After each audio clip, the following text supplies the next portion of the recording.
Hi everyone, আমি প্রিয়াঙ্কা। আজকে সবার সাথে শেয়ার করব একদম কম তেলে আপনারা কিভাবে চিকেন রান্না করবে। তার জন্য আলু কেটে নিয়েছি, পেঁয়াজ, আদা রসুনকে থেতো করে নিয়েছি, পেঁয়াজ কুচিয়ে নিয়েছি, একটা টমেটো কেটে নিয়েছি, কিছু গরম মশলা নিয়েছি আর কাঁচা লঙ্কা নিয়েছি। আর এখানে লবণ, হলুদ, জিরে গুঁড়ো, ধনে গুঁড়ো আর একটু চিনি নিয়ে নিয়েছি।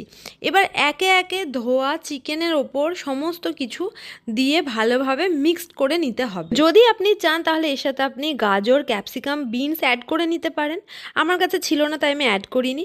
ভালোভাবে মিক্সড করা শেষে কিন্তু অল্প জাস্ট 1 চামচের মতো 2 চামচের মতো তেল, সর্ষের তেল বা সাদা তেল বা অলিভ অয়েল আপনি যেটা চাইবেন সেটাই মিশিয়ে দেবেন। মিশিয়ে ভালোভাবে ম্যারিনেট করে এরকমভাবে 30 মিনিটসের মতো রেখে দিলে খুব ভালো হয়। যেহেতু আমার কাছে টাইম ছিল না তার জন্য আমি কড়াই গরম করে ডাইরেক্ট চিকেনটা তুলে দিয়েছিলাম। আর ঢাকা দিয়ে আস্তে আস্তে বারে বারে নেড়ে নেড়ে এটা করতে হবে। লাস্ট ফুটেজটা আমার নেওয়া হয়নি, বাট এইভাবে করে